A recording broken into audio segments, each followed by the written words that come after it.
noches de sábado. Bienvenidos a Más se perdió en Cuba. Ya saben, nuestro propósito siempre es entretenerles, informarles, opinarles, mantenerles al día y vivos a ser posible ante lo que es la furia de la corrupción, de los malos modos, de los escándalos. Esta noche, y mal que a mí me pese, porque aprecio a la Policía Nacional, le tengo cierta vinculación. Resulta que hay un dado que no me... No, luego lo trataremos de abordar, como siempre, fijándonos en lo importante, que ese es el propósito del programa. Y el propósito del programa pues tiene que tener unos amigos que vienen aquí a opinar para ustedes y que es lo que hace que ustedes sigan este programa. No el pesado del presentador ese, no, los tertulianos. Y empieza la presentación de ellos, los tertulianos. Don Raúl Ramírez, muy buenas. Buenísimas noches, ¿cómo está? Está usted ya como con una melena que parece el Dimas. Bueno, el Dimas es el gran amigo de Bono. Sí, ¿cómo llama? Speechwriter, ¿no? Que le llaman ahora los cursis. Es el que escribe los discursos de... Pues hombre, yo me alegro mucho por el señor Bono. Presidente de la Dominicana. Me alegro mucho por el señor Bono, me alegro mucho por el señor Dimas. ¿Sabe a quién me recuerda? ¿Dimas o yo? Dimas. Dígame. A José Luis Rodríguez el Puma. ¿El pavo real? Pavo real.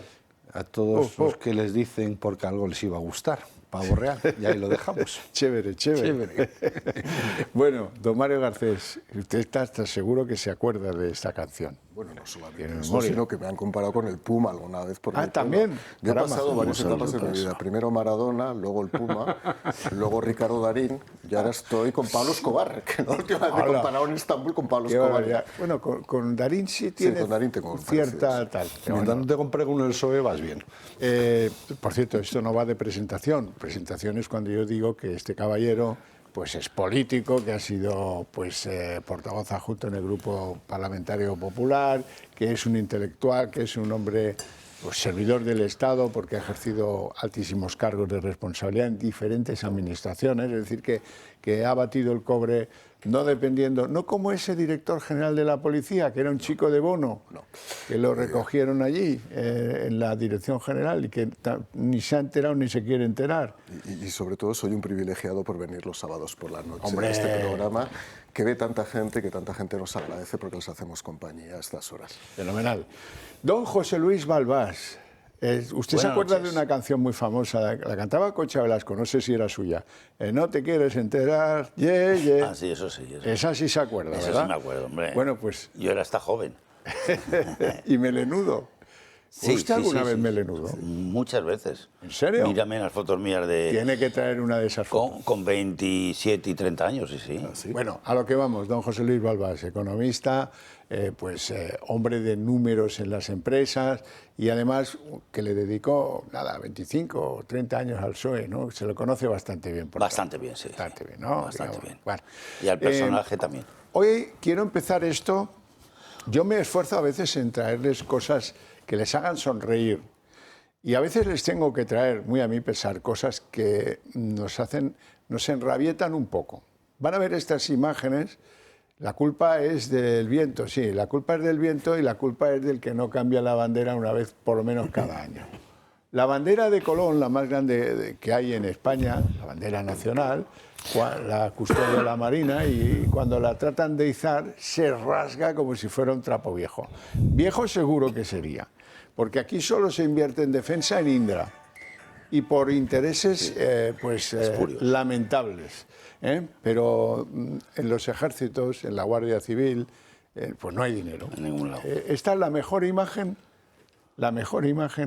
de cómo funcionan las cosas en el ministerio de Maggie Robles, la gran esperanza blanca, la que todos decían que era distinta. ¡Ja! Distinta, no sé para qué, distinta. Un desastre. Más de lo mismo. Bueno, pero nada, hemos empezado así y ahora ya no queda otra que ir a lo del escándalo del DAO. Vamos a ver, a mí lo que hizo el DAO y todas esas cosas ya las verán ustedes en otra cadena de televisión, porque aquí para cosas así mórbidas no hemos venido. Aquí hemos venido para cosas, si acaso, mórbidas en lo político. Y yo voy a hacer dos planteamientos de salida. Así que cesan al DAO porque no dimite. Él dijo que había dimitido, pero no es verdad. Si miran el BOE, lo que dice ahí es lo que manda. Cese. El de él y el del segundo que tenía allí, Óscar no sé cuántos, que es comisario de policía. Pero el que está por encima de él, el director general, este caballero no ha dimitido. Y desde mi punto de vista es el máximo responsable de la policía, y si le exigen la dimisión del ministro, primero tiene que ir la de este. Pero claro, esto nos lleva a preguntarnos quién es el hombre que está desde el año 18 al frente de la policía. Del mismo modo que sabemos que el DAO era el que servía de burladero cuando la corrida del empastre aquella del COVID, que usaban a un general de la Guardia Civil y a este, que saca más medallas que Brezhnev, y que parece que se va de putas a Valladolid de vez en cuando, y la lía porque se saca la pistola, en fin, esas cosas de un pasado policial ya un poco... A este sí, vendido al PSOE de hoz y coz. Bien, y el jefe de este, ¿quién es? Se llama Francisco Pardo Piqueras, y es un hombre de Bono. Y le pidió que le llevaran, que le auparan en la policía a cargos relevantes, y ahora es el director general de un montón de hombres y mujeres de los que depende nuestra seguridad, del sitio donde las mujeres van a denunciar que les ha pasado tal o cual cosa de agresión sexual. ¿Y cómo puede tener allí de dado a uno que es el agresor? ¿Qué pasa aquí? ¿Que la zorra guarda el gallinero? ¿De verdad? Que muy mal montado. Ahora, eso sí, estaba encantado con él, Marlaska, estaba encantado con el DAO, quiero decir, el tal Pardo, estaban encantados todos. Pero vamos a ver, aquí hay dos culpas. La que corresponde al director de la policía, este Pardo, que tendría que haber dimitido ya, porque este tiene la culpa en vigilando. Esa no se le puede negar, también en cierto modo al ministro. Pero es que el ministro tiene dos culpas que resolver: la culpa en vigilando y la culpa en eligiendo. Porque, a ver, haber escogido a otro. Le alargó la jubilación. No, quédate, por favor, ¿qué tal? Lo colmó de parabienes. Menudo pisazo tenía. Bueno, y él, pues, guarrilongueando. Pues, si le sale mal, pues me alegro. Me alegro, ole por el valor de la denunciante, con sus contradicciones, como es normal, con sus miedos, sus historias, sus problemas, pues merece todo el respeto de los aquí presentes, por supuesto. Hemos preparado un trabajo que les resume la situación del tema del DAO. Los abusos sexuales que salpican al PSOE abren la peor brecha electoral dentro del partido. Los incidentes con José Luis Ábalos, las denuncias de acoso sexual contra Paco Salazar, los fallos en las pulseras de protección y ahora la denuncia contra el DAO de Marlaska pone en jaque los esfuerzos del PSOE por recuperar el voto femenino. Las aguas son cada vez más turbias en Ferraz y, mientras tanto, siguen saliendo a la luz más detalles del presunto delito de agresión sexual atribuido al director adjunto de la Policía Nacional. La víctima se acogió a la baja médica por ansiedad en julio tras una llamada del DAO y mientras estaba en el despacho de quien ha asumido de forma interina el puesto, Gemma Barroso. Sin embargo, la policía no hizo seguimiento alguno de esta baja. Dice el abogado de la víctima que nadie se puso en contacto con ella durante ese periodo, ni desde el punto de vista humano ni administrativo. En cambio, sí recibió ofertas de otros destinos dentro del cuerpo a cambio de su silencio. Unas comunicaciones que ya se han incorporado a la investigación. La supuesta agresión se produce el 23 de abril de 2025 en una casa oficial del Ministerio del Interior. Según el abogado de la víctima, todo estaba grabado en un audio que califica de espeluznante. Es más, asegura que lo aportarán al juzgado como prueba documental fundamental. El DAO asegura que está hundido, que es inocente y que se enteró de la denuncia por la prensa a las 6 de la tarde. Queríamos saber solamente cuándo se enteró de la querella. Ayer a las 7 de la tarde, a las 6 de la tarde. ¿Pero usted se enteró por los medios de la querella? Sí. ¿Cómo me va a encontrar? Hundido. Hundido, ¿no? Usted es inocente. Sí. Bueno, pues vamos a ver. yo creo que la cosa está muy clara y han reconocido en la policía que es así, que ella comunica a la policía en julio, que va a presentar una querella, que le ha pasado esto, que tal y que cual, que se ha producido en mayo, ha tenido un tiempo para pensarlo, ha recibido tanteos para ver, bonita, ¿dónde te gustaría ir? ¿A Nueva York? ¿A Washington? ¿A dónde te gustaría a ti que te colocáramos? Que esto lo vas a pasar cañón, pero tú calladita, ¿no? Tanto es así que dice el abogado, que esto es interesante que lo sepan, que ella teme por su vida. Le han puesto protección policial. Ella teme por su vida. Lo digo porque, recuérdenlo, luego vamos a hablar del compromiso de Marlaskita. Marlaskita dice que si ella demuestra que el ministro no la ha protegido, si ella demuestra que se ha sentido desprotegida, que él dimitirá. Pues ya estás tardando, macho. Porque alguien que tiene que ir sola a un tribunal de justicia sin que le apoye el protocolo de la policía, alguien que le dice a su abogado, oye, si a mí me pasa algo, tú sigue hasta el final, ya está desprotegida, ¿no te parece? Alguien a la que, por cierto, han pasado muchos días y Marlaska ni siquiera ha llamado, dice su abogado, no tiene por qué mentir, ¿no? Bueno, ¿qué os parece el tema? Bueno, además, si lo dice su abogado, que es aragonés, seguro que tiene, ayer de Huesca, seguro que tiene razón, ¿no? Hoy es imposible empezar frivolizando o tomando a broma nada, porque estamos hablando de una violación. Estamos hablando de una violación. Un abuso sexual en todas sus características. Es verdad que no vamos a entrar en los elementos más mórbidos, pero estamos hablando de una violación en sentido estricto. A partir de ahí lo has expresado muy bien, pero sí que quiero sacar también, quiero comentar algo.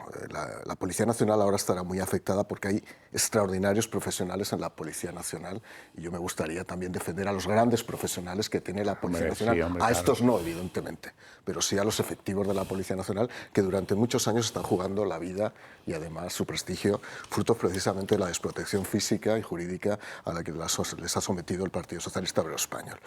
Tú decías que había dos culpas. Una culpa sin eligendo. El Partido Socialista, no solo el Partido Socialista, pero esencialmente el Partido Socialista tiene un problema a la hora de seleccionar a sus mandos terrible.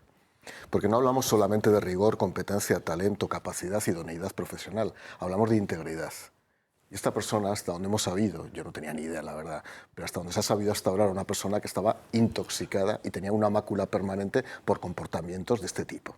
Y era conocido, al parecer, de manera extendida en el cuerpo de la Policía Nacional. Por lo tanto, hay una culpa ineligendo. Lo has dicho muy bien. Hay una culpa invigilando.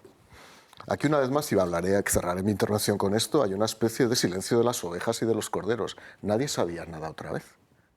Todos sabemos que en estas estructuras de poder, donde se maneja información y poder, se conocen muchas cosas y que muchas veces se tapan unos a otros precisamente a sabiendas de que tú, si me tapas, yo te tapo a ti otras cosas, lo cual podría demostrar que hubiera una especie de corrupción por silencio sistémica en algunos mandos de la Policía Nacional, cosa que ha sido frecuente también, hay que decirlo, en ciertas estructuras. Pasan estructuras locales de la Policía Nacional, donde se encubren unos a otros a veces, pero pasan las grandes estructuras. Por lo tanto, hay una culpa invigilando. Es extraordinariamente extraño que el ministro del Interior no tuviera conocimiento de que una persona con la relevancia orgánica como esta estuviera cometiendo las tropelías sexuales que estaba cometiendo, que eran constantes además de un comportamiento del que aparentemente se jactaba. Es decir, este es el clásico imbécil que se jacta de tener un comportamiento ominoso con las mujeres. El clásico, perdóname, chuloputas. Y esto era de libro, es un chuloputas de libro. Lo demuestran las conversaciones con la víctima. Totalmente. Y pero hay una tercera culpa, que es la culpa encubriendo. Está la culpa por haber elegido incorrectamente, la culpa por no haber vigilado correctamente y la culpa por encubrir durante varios meses y años a una persona... Déjame que lo precise. Exactamente, los hechos se cometen a finales del mes de abril del 25. Ella lo pone en conocimiento de la policía, del servicio de personal de la policía, recursos humanos, en julio del 25. Sí. La querella no se presenta hasta el 9 de enero del 26. Sí. O sea que lleva ahí comiéndose el tema y tal. Y él dimite, el hombre pues el 18 de febrero. Durante este periodo ella recibe la invitación a cambiar de puesto de destino. Por cierto, le recomiendan ir a un puesto que coincidía que estaba localizado en el mismo inmueble donde está el DAO, que hay que ser realmente cruel para plantearle una opción de ese tipo. Y ahí es cuando coge la baja, que hay que ser muy cruel y muy sádico para hacer este tipo de cosas, ¿no? pero al final está relevando pues una forma de comportamiento y manifestación de cómo es el Partido Socialista. El Partido Socialista no conocía a Ábalos, el Partido Socialista no conoce a Cerdán, el Partido Socialista no conoce a Koldo, el Partido Socialista no conoce a Salazar, el Partido Socialista no conoce al DAO, el Partido Socialista no se conoce a sí mismo. Por tanto, yo puedo entender que en algunos casos se encapsule la información y no fluya, pero que dé la casualidad que en todos los casos donde ha habido abusos, donde ha habido comportamientos psicalípticos, donde ha habido delitos, yo digo que este es un caso especialmente grave porque hay una violación, y una violación aparentemente probada a través de una evidencia de una llamada, de un audio de un móvil. Sí. Me parece que es grave. A partir de ahí, evidentemente, el Partido Socialista lo que tiene es un problema de legitimidad, ya no política, sino moral. Claro, hay que hacer dos precisiones, si no algún oyente pues puede que lleve a pensar cosas muy raras. La primera cosa, ¿cómo es que hay una grabación, un audio del momento de la violación? Dice, oiga, esto no es normal, ninguna persona cuando va a ser violada pues, se atreve o le da tiempo o actúa para grabar el audio. Pues sí, porque esta mujer fue engañada. Y le dijeron, ven a una reunión a mi casa y puso pegas. Y le dijeron, oye, es que soy el DAO, ¿eh? Y acudió obedeciendo órdenes directas del alto mando del DAO. Así que por eso hay un audio que ahora lo aclarará bastante todo. Y luego, en segundo lugar, perdón, hay que aclarar también, pues, en el orden de cómo funcionan las cosas. Oiga, ¿y qué hubiera pasado si esto le pasa a un policía de los que patrullan por las calles? Pues que lo hubieran separado de servicio en 24 horas. Totalmente. Como mucho. O antes. Como mucho. De empleo y de sueldo, de las dos cosas. A ver, lo digo porque habrá que irse entendiendo. Doy la bienvenida a don José María Sánchez. Muy buenas noches. Buenas noches, Javier. Casi madrugadas, iba a decir. Casi madrugadas. Por lo tarde que ha llegado. Nada, bueno, catedrático del Derecho, ex juez. He llegado con nocturnidad, sin que esto no sea un agravante. Si esto sea un agravante Estamos penal. Hablando del DAO, así que le ruego... Estamos hablando de delitos, entonces. Sí, obviamente, estamos hablando pues de delitos. Es muy triste que hablemos de delitos en relación con la Guardia Civil, pero esta es la situación... No, en relación con la Policía Nacional, perdón, pero esta es la situación de España con este gobierno. Vamos a irnos a publicidad, pero antes me gustaría que escucharais el compromiso de Marlaska. Si la propia víctima no se ha sentido protegida o ha entendido que este ministro le ha fallado en algún sentido, evidentemente yo sí que renunciaré y sí que dimitiré. No de ustedes, que espero que ustedes, en cambio, cuando salgan de aquí, tomen buena cuenta de lo que hace este ministerio, este gobierno, y tienen localidades cercanas a Madrid donde podrán actuar. Me refiero, evidentemente, a Móstoles. Rinconcito para hablar de la salud con, pues ya lo saben, don Adolfo Albistur, que me acompaña cada sábado por la noche aquí. Oiga, ¿1 de cada 10 españoles tiene artrosis? ¡Qué barbaridad! Pues es muchísimo. Estamos hablando de 7 millones de españoles con artrosis, ¿no? Y yo fíjate, Xavier, que cuando yo veo estos productos, no veo productos. Lo que realmente veo son personas que se han beneficiado de los productos. Porque cuando tenemos una patología como es la artrosis, que es una patología que no tiene cura, es una patología que al final es crónica, ¿no? Pues claro, lo que hay que buscar son soluciones para siempre, para que tú esas mañanas cuando te levantes no tengas dolores, que pases un día más agradable, y esto es lo que hacen estos productos, ¿no? Los guantes es lo que llevamos ya mucho tiempo anunciando, es el que más gente los tiene. A través de esas ondas pulsantes, masaje, vibración, calor, conseguimos... Aquí has colocado algunos y todos están muy contentos. Efectivamente, porque también hay una cosa, Xavier, que las personas que tienen dolor son muy agradecidas. A nada es que les rebajes el dolor, para ellos es un mundo, ¿no? Porque levantarse con dolor, vivir con dolor, acostarse con dolor... Y los guantes lo que hacen es eso, que esas manos que desde por la mañana ya duelen, abrir un bote, levantar una persiana, abrochar un botón, bueno, pues conseguimos esto, que ese dolor no sea tal y que pasemos un día mucho más agradable, además que el tratamiento es en sí agradable. Luego, en la parte de lo que es la rodilla, claro, la rodilla ahora le hemos añadido además la presoterapia, que aparte de tener infrarrojo y ultravioleta, trabaja con esa manera de presionar y soltar, presionar y soltar, mira, que lo que consigue... Mira, en marcha. Se te ha encendido, aquí lo apagas, ahí. Que se consigue que lo que vamos a hacer es que esa rodilla vaya mucho mejor, que podamos caminar, subir escaleras, que la vida pues sea mucho más agradable. Luego tenemos toda la parte del cinturón. El cinturón, lo que conseguimos con él es que ese dolor de lumbalgia, dorsalgia, son dolores también muy desagradables, porque nos levantamos con ellos, a veces son posturales, porque hacemos un trabajo de posturas, pues también es mucho más desagradable. Y luego, por último, me voy a quitar el guante para poderlo enseñar, tenemos el tema del láser cervical. El láser cervical lo que conseguimos es que a través de TENS, magnetoterapia, infrarrojo, vibración, calor, colocándolo, y con un mandito para que no tengamos que estar manejándolo de otra manera, consigamos que el dolor cervical disminuya. El dolor cervical está muy relacionado con el dolor de cabeza, con las migrañas incluso. Así que con estos 4 productos pues realmente tenemos bastante solucionado lo que es ese problema que cada persona muchas veces vive diariamente, que es ese dolor en las articulaciones y la artrosis en general. ¿Ventajas para los telespectadores? Pues bueno, vais a tener un gran descuento. Algunos ya tenéis algún producto, con lo cual preguntar por otro para que os hagamos ese descuento, y si no, también. Así que tenéis ahí un teléfono 900-730-122. Llamad ahora, porque no os vamos a coger la llamada, pero queda registrada, así sabemos que sois vosotros. Así y la devolvéis pues el lunes. El lunes estamos, 900-730-122. Pues muchas gracias. Vamos a publicidad.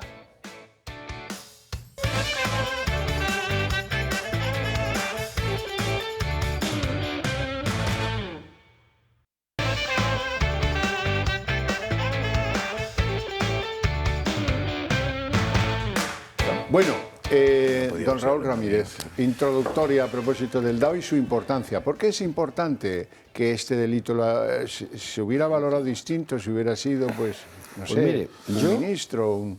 A ver, una cosa es la valoración del delito, que da lo mismo quien lo cometa, porque es un delito, y esto no es un atenuante la calificación de la persona de si es comisario o deja de serlo, ha cometido un delito y punto, o presuntamente, pero yo no quiero entrar a este tema. No quiero entrar a este tema porque, como tú has dicho, ya tienes prensa amarilla de todos los colores y habrá un juez que determine si realmente es un delito. Yo quiero entrar a un punto mucho más alto, que es la responsabilidad, sobre todo, digamos que para mí hay un corte fundamental, ¿no? El DAO, digamos, es la última institución policial, como llamo, de carrera, y a partir de ahí empiezan los cargos políticos. Entonces, hombre, a mí me da cierto pudor como ciudadano que tenga que salir la JUPOL y las asociaciones de policía a pedir disculpas cuando representa una institución y los representantes políticos puestos a dedo para dirigir esas instituciones no hayan dado la cara. Y me refiero al director general de la policía. Primero. Segundo, por encima del director general de la policía está el ministro. Y el ministro del Interior, y me vais a perdonar, no puede enterarse de lo que ocurre al segundo o al tercero de a bordo por la prensa. Y si se entera, aún es peor, porque vive absolutamente fuera de su responsabilidad, porque su responsabilidad directa es que el primero, segundo y su cúpula más cercana, con los cuales no les lleva a una reunión, hombre, es un nombramiento de hace 5 meses, de 1 año, que le ha llegado, que él tomó el cargo, es que llevan desde el año 18 de la mano cierta complicidad, cuando lo digo a nivel personal y confianza, tenía que ver, porque si no es imposible. Amén de los elogios, cierta confianza personal, porque en política no se mantiene alguien desde el año 18 en una posición de este calibre si no tienes una información y una trazabilidad clara entre lo que uno hace y lo que otro te dice que haga. Con lo cual, para mí, es un primer punto importantísimo. Mire, si lo supo, es un encubrimiento. Punto. Y si no lo supo, es un incompetente. En cualquiera de los 2 grados, en cualquier situación, es más que suficiente para que este señor se largue. Y cuando digo este señor me refiero al ministro. El director general de la policía entrará y saldrá. Y estamos en el mismo caso que con el señor Óscar, con la misma historia. Vamos a ver que le cargamos el mochuelo al de abajo para que yo salga indeble. Son absolutamente irresponsables políticos siendo responsables de lo que ha ocurrido. Pero voy más allá. No voy a entrar a valorar la parte más lúgubre de si fue o no fue. Repito, hay un juez y lo decretará. Los antecedentes no son los mejores de este señor. Dentro de la policía, aparentemente se haga. Pero usted ha dicho una cosa, Xavier, y además está recogida. El director general de la policía tenía conocimiento el día 11 de julio. Si el director general de la policía, que es un cargo político, que reporta directamente al ministro del Interior, lo sabía el 11 de julio, pues hágame usted cómo narices, por no quiero utilizar otra palabra, el director general de la policía no ha dimitido. Porque aquí no hay ya ninguna duda de si me enteré por la prensa o no me enteré. Y acto seguido, ¿qué tipo de reporte y reunión de trabajo tiene el ministro con su mano derecha que está encubriendo un delito? Porque esto es encubrimiento. Lo vamos a dejar ya fuera de historia. Si el director general de la policía lo sabía el 11 de julio, lo ha encubierto. Vamos a dejarnos de tonterías. Y hay otro plus que está pasando para mí muy por encima. Es que Marlaska tiene un track record estupendo.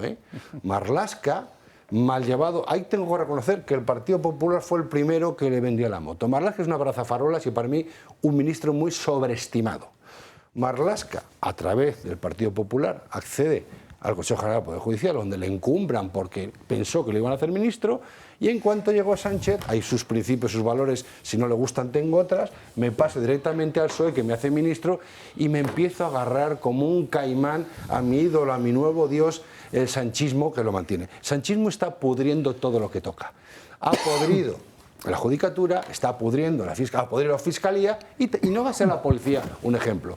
Este ministro del que estamos hablando ahora, que todo se entera por la prensa, coño, y perdone la palabra, para la Guardia Civil con el coronel Pérez de los Cobos, eso no se enteró para la prensa, ahí estuvo muy hábil.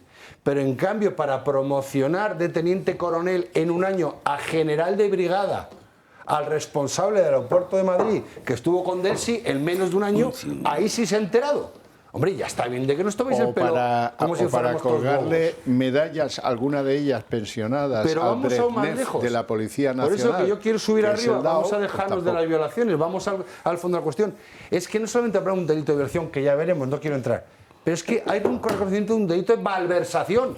Sí. Que este señor estaba utilizando bienes públicos para que le lleven a casa, aunque fuera para ver la televisión. Me da exactamente igual. Fuera de servicio no está uno para que le lleven a casa en un coche camuflado, entre otras cosas. Es que es una tras de otra.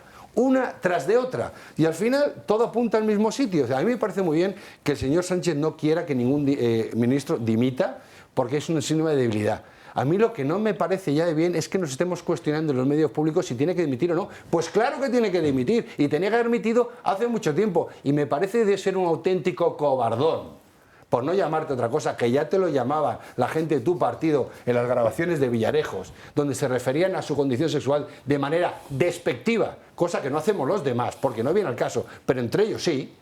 Cuando dice, no, es que si la víctima se siente que me lo diga, digo, pero vamos a ver, ¿dónde están los procedimientos de tu ministerio? ¿Por qué han fallado todos los controles de la policía? ¿Por qué has encubierto? Pero encima, no seas cagón, ten un mínimo de principio personal y dimite, aunque tu jefe te lo pida, aunque te esté diciendo que te quedes ahí, porque la vergüenza de la institución a la que estás representando, que no solamente son las Fuerzas Generales del Estado, la Guardia Civil, la Policía Nacional, no se merece eso. España, ni esta institución no se merecen un ministro como usted, ni el Gobierno de España se merece tener un representante como usted en el Ministerio del Interior. José Luis Balbás.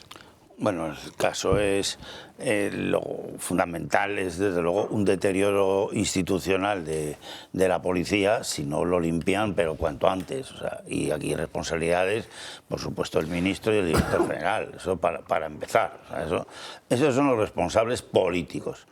Este señor, pues, o como le quieras llamar, pues mandaba sobre 75.000 policías de la marinera. Muchos de ellos mujeres. Sí, el 20% creo que es más o menos. Y bueno, la institución de la policía, pues todos los españoles consideramos que es de las cosas mejores que tenemos junto con la Guardia Civil y la Justicia. Poco más, porque este presidente, Pedro Sánchez, ha destruido al menos 20 instituciones.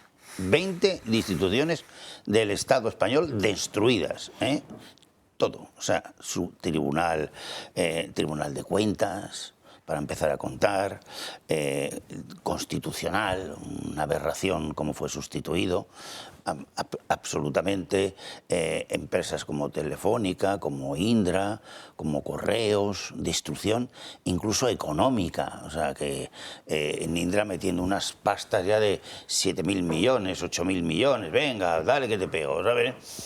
El Estado está tocadísimo y hay una cosa que está súper tocada, las carreteras llenas de agujeros, con camiones que se salen, porque se les explotan las ruedas de los agujeros que hay, o sea, con lo que eso supone en términos de riesgo personal. Ya no te digo los de las motos.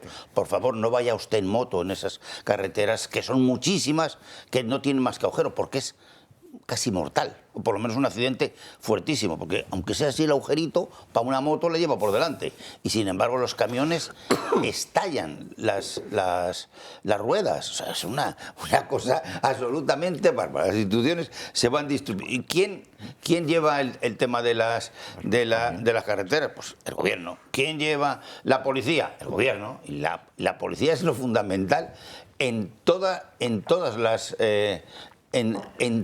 las urbes de España, son los que hacen las denuncias. La Guardia Civil hace otras cosas más de otro tipo, pero lo que es la burocracia administrativa de la seguridad es la policía. Y este señor era el DAO jefe. Al señor Paco Pardo, que le conozco yo hace por lo menos 25 años, este ha sido un gran funcionario de siempre, del Estado, de todo. Ah, sí, mano derecha de Bono, fue consejero con Bono. En el Congreso 35, en el que Bono pierde, era una de sus manos derechas. Yo me reuní con él y con Bono en el Villamagna para intentar acuerdos de congresos que no se llegó, pero Paco Pardo era el interlocutor, intentó pactar con los renovadores siempre porque sabía que Bono iba a perder y siempre estuvo con él. Luego fue, si no me equivoco, secretario de Estado de Defensa con Bono y mano derecha de Bono. O sea, este no ha dejado el Estado, pero vamos, nada más que cuando estuvo Mariano Rajoy y la banda de los cuatro, que se dedicaba a la pasta también. O sea que aquí, como todos es lo mismo, pues ya Guindos y Montoro, pues no, vamos, son dos pájaros peor que este, o sea, peor que este todavía. El DAO, pues yo creo que es una cosa no solo impresentable, tendrá alguna enfermedad de la cabeza, porque es que yo no sé cómo se puede hacer una atrocidad de este tipo con una policía. O sea, vamos, es una atrocidad, o sea, una violación, pero bueno, de una señora ya, que es una señora de 45 años, por guapa que sea, pero él es un viejete ya jubilado de 68 o de por ahí, vamos, pero es una cosa, algo le pasa a este señor. Porque vamos, bueno, porque desde luego ya en Valladolid sacó la pistola, pero la pistola de la cargada, no la otra, ¿sabes? Bueno, que no es una cosa. Y claro, y le tuvo que proteger Segundo Martínez, que es el que ahora está. ¿Qué hacía allí Huawei? No, es que ese es allí el de Zapatero, el de Zapatero y Huawei de Zapatero. También estaba en el bar de putas. No, estaba, claro. Fue el que vino a rescatarle, porque si no, probablemente no era ni comisario todavía. Guarda el pistolón. Estaba en Valladolid, no era ni comisario, o sea y comisarios son solo 300 o 400, no llega a cualquiera. Menos, sí, 300 lo que solía ser. Luego, en todo esto de PSOE, todo el tema policial el que más lo inicia es Rubalcaba, como siempre. Y todo este tipo de comisarios como JAB, le conocíamos como JAB, no como JJ. Yo le conocía como JAB. JJ, sí. Sí, pero esto, Rubalcaba, PSOE, vuelve con el PSOE con Pedro Sánchez en el 18. Estos no dejan de estar. Zapatero sigue estando y el Segundo Martínez sigue estando ahí, porque sigue estando, es un comisario principal importantísimo. Estuvo en Moncloa mandando todo lo que se podía mandar y más con el Puma, José Luis Rodríguez Zapatero. Y claro, lo que no se puede hacer, parece que hay bastante lío dentro de la policía, como que está dividido mitad-mitad el asunto. Por eso probablemente las filtraciones han sido un poco lentas, porque claro, no puede decir que es una filtración rápida esto, si el día 15 de julio ya se sabía todo, Pero se sabía todo, ¿verdad, señor, señor Marlaska? Marlaska lo debía saber, ¿no? Y, bueno, y si Paco Pardo también, o el director general de la policía, no lo va a saber. Tú. Entonces, ¿para qué está la policía? Si la policía se entera en 20 minutos que ha habido un asesinato no sé dónde, como para no enterarse de una violación de este tipo. Que se les ha ido a comunicar allí. Que, hombre, que se le ha ido a comunicar, bueno, a la jefa de recursos humanos, que es ahora la nueva DAO, o sea, director operativo adjunto, es lo que es. ¿Sabes? Y entonces, bueno, pues no sé yo la enfermedad que tiene este señor, pero desde luego le tienen que ver la enfermedad, porque no se tiene en pie. No te quieres enterar, Balbás. Uy, que no me quiero enterar. José María Sánchez. Solo te quieres enterar, A mí lo que me ha gustado más de la intervención de José Luis son sus referencias reiteradas a la pistola en sentido figurado o propio de este señor y a la enfermedad que padece, más allá de estas digresiones o excursos que has hecho. Digamos que este hombre estaba en el pistolerismo, pero en otro. Sí, sobre las carreteras, bueno, luego has pasado por el PSOE. Es que por fundamental los accidentes que está viendo. Sí, pero bueno, que no te puedes imaginar José Luis, lo que estábamos hablando del DAO, y de repente nos has hablado de las carreteras. Son instituciones. Y luego ha habido un momento casi en el que me ha parecido que nos ibas a convocar a un señor de espiritismo y que íbamos a hablar con Rubalcaba. No, porque has dicho, bueno, Rubalcaba, tal. Y dices, no, bueno, no, este que hay ahora. Es tan malo que no creo que le quede ni espíritu. Bueno, esto es una broma. No, es muy probable que no podamos. Yo creo que es difícil encontrar el espíritu. Si te vuelves te la clava. Eso es lo que decía el presidente del PSOE de Madrid, que se llamaba Pepe Acosta, uno de los grandes líderes del socialismo de Madrid. Me decía a mí, en el año 89 ya, yo ya era líder del sector renovador, muy jovencito, y él era el líder del sector guerrista. Y me decía, José Luis, tú que ahora tienes fuerza política y tal, tenemos que llegar a un acuerdo porque, acuérdate de esto, con Rubalcaba, que yo ya había negociado algún congresillo y tal, como intermediario, porque no tenía un voto, o sea, el voto ninguno, o sea, prestados de Andalucía, de Chávez, de Griñán, de tal, de Bono también, prestado, tal. Era un prestamista, digamos, de votos. Entonces le dice, José Luis, tú apréndete una cosa, con Rubalcaba si te vuelves te la clava. Textual, y se me quedó para siempre. A partir del 91, que le derrotamos ya a su amigo Leguina de Madrid, ni una vez más quise pactar con él ni la hora. Y no ganó ni un congreso. José María Sánchez. Bueno, yo no tuve el placer, no tuve el displacer o disgusto de conocer a Rubalcaba, personaje que, en fin, está ya difunto, pero que digo que no tuve el disgusto de conocerlo porque no me hubiera agradado conocer a un personaje así, que efectivamente me parecía un hombre muy oscuro. Pero ahora conocemos a este señor y yo lo he conocido profesionalmente, recuerdo en una ocasión, a Marlaska. Bueno, yo creo que ya me he referido en alguna ocasión a este grupo de ministros que son de los que algún titular de prensa esta semana, con motivo de esta noticia de lo del DAO, de la policía, ha llamado los constantes en los gobiernos de Sánchez. Este grupo de ministros, que son, me parece que los constantes son Grande Marlaska, Margarita Robles, ambos magistrados de carrera, y la vicepresidenta, las vicepresidentas. Yolanda Díez, ya me pierdo, ¿sigue siendo vicepresidenta o no? Sí, de momento sí. Dice que sí. Tercera o segunda o... Bueno, está ahí. O fue ministra. No sé, bueno, da igual. Bueno, lo que sea. Segunda, en fin, da igual. Sí, total, para lo que sirve. Para lo que dice. Ahora es segunda. Bueno, entonces... bueno, vamos a ver, esta es por la coalición. Pero los otros parece que son como eso, los constantes, ¿no?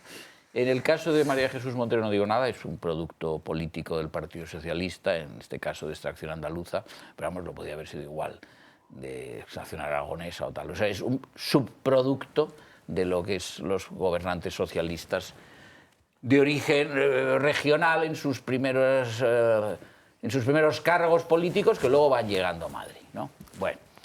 Y luego están estos dos, Robles y Grande Marlaska, que como digo son magistrados de carrera ambos, que son gente y yo creo que esta palabra ya la he utilizado alguna vez, creo que en este programa, son gente encanallada.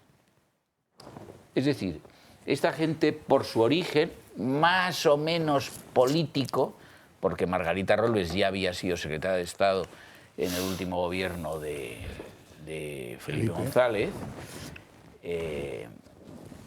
son gente encanallada. Es decir, es gente que podría tener, por razón de su, vamos a decir, de su condición profesional de magistrados, podrían tener una cierta dignidad, lo que hubiera dado lugar ya a su dimisión, no una, varias veces en estos largos años, tantos como 8, desde la llegada a la jefatura de gobierno de Sánchez. Pero, como están encanallados, se identifican de una forma berroqueña con lo que representa el gobierno de Sánchez. No por simpatía con Sánchez, que no creo que ni se la profesen ni él a ellos.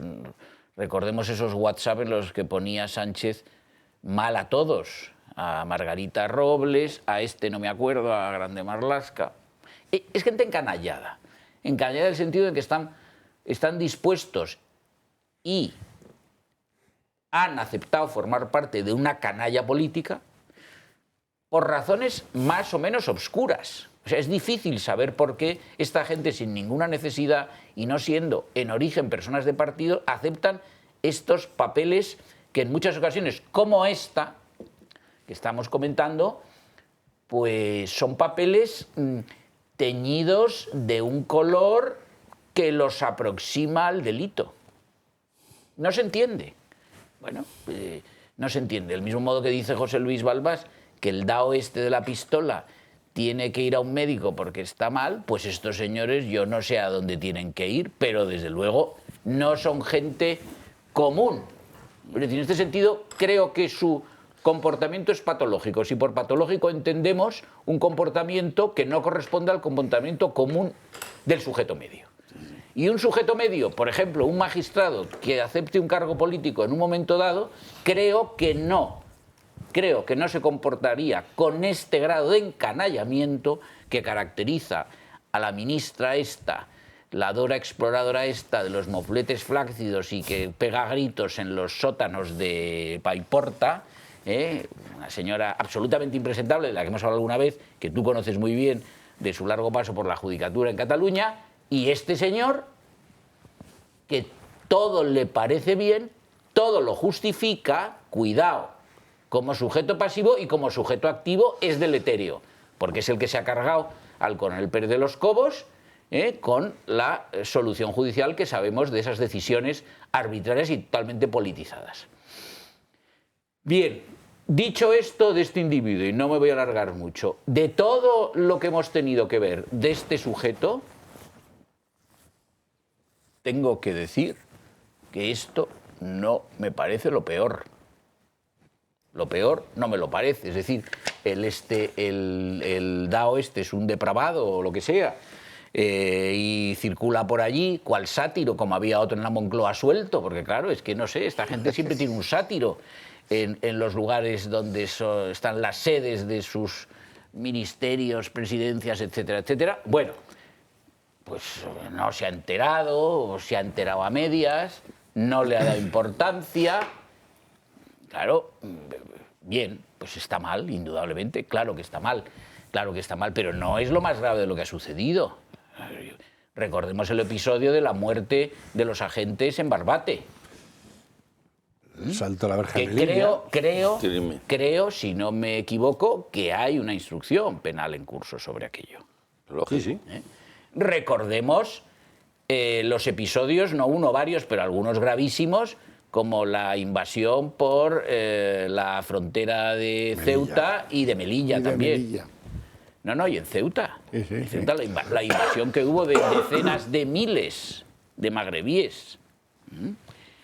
Creo que eran 4.000 o no sé qué, era una cosa.